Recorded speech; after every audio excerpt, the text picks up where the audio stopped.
Assalamualaikum warahmatullahi wabarakatuh. Perkenalkan, nama saya Elisa Dian Lestari dari Universitas Tangerang Raya akan menjelaskan mengenai cara meningkatkan partisipasi dan rangsangan partisipasi. Ada berbagai macam cara untuk dapat meningkatkan partisipasi, yang diantaranya dengan menggunakan materi dan non-materi.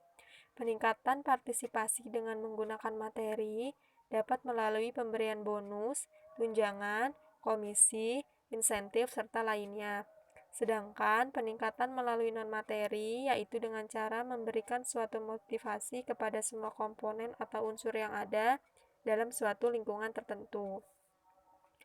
Salah satu contohnya adalah dengan mengikutsertakan semua komponen atau unsur, terutama dalam proses pembuatan perencanaan maupun dalam hal pengambilan keputusan.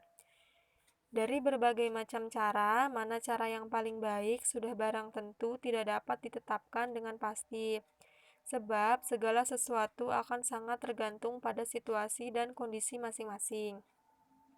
Cara yang paling tepat untuk suatu situasi dan kondisi yaitu mengikutsertakan semua komponen atau unsur secara langsung dalam proses pembuatan perencanaan dan pengambilan keputusan. Dalam proses pembuatan perencanaan dan pengambilan keputusan, sebaiknya bisa mengikutsertakan semua komponen.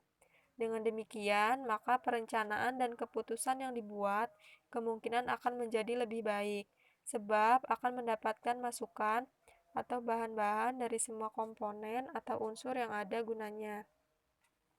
Dengan cara seperti itu, semua komponen atau unsur akan merasa semangat dalam mengerjakan tugas-tugasnya karena mereka merasa dianggap dalam hal pembuatan dan pengambilan keputusan.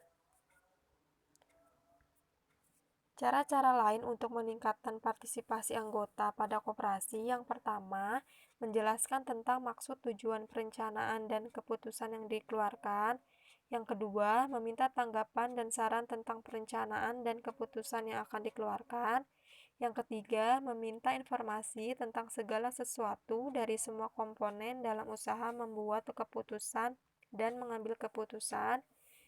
Yang keempat, memberikan kesempatan yang sama kepada semua komponen atau unsur yang ada. Yang kelima, meningkatkan pendelegasian wewenang. Rangsangan partisipasi. Setiap anggota koperasi akan mengambil keputusan untuk berpartisipasi, terlibat, ikut serta untuk mempertahankan atau memelihara secara aktif hubungannya dengan organisasi koperasi. Jika insentif yang diperoleh anggota sama besar atau lebih dari kontribusi yang diberikannya.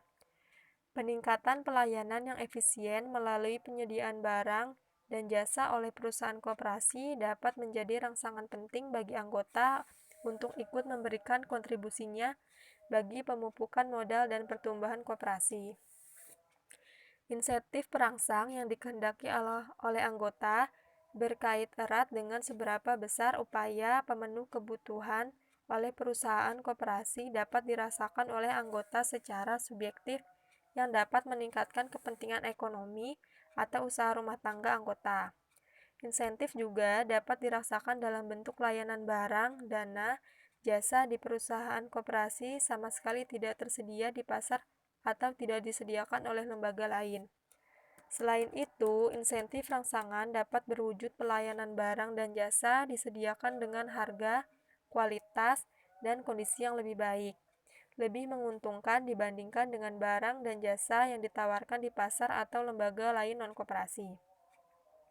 Sebaliknya, jika pelayanan barang dan jasa di koperasi yang tidak memenuhi kebutuhan anggota, harga yang lebih tinggi atau dengan kondisi yang lebih buruk daripada yang ditawarkan di pasar atau lembaga non-koperasi, menyebabkan partisipasi anggota semakin menurun.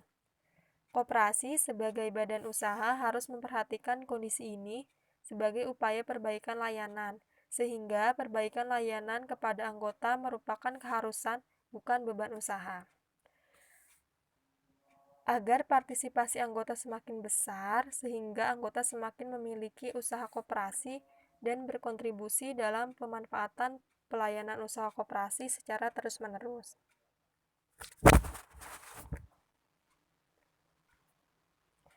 Demikianlah penjelasan yang dapat saya sampaikan. Kurang lebihnya mohon maaf. Wassalamualaikum warahmatullahi wabarakatuh.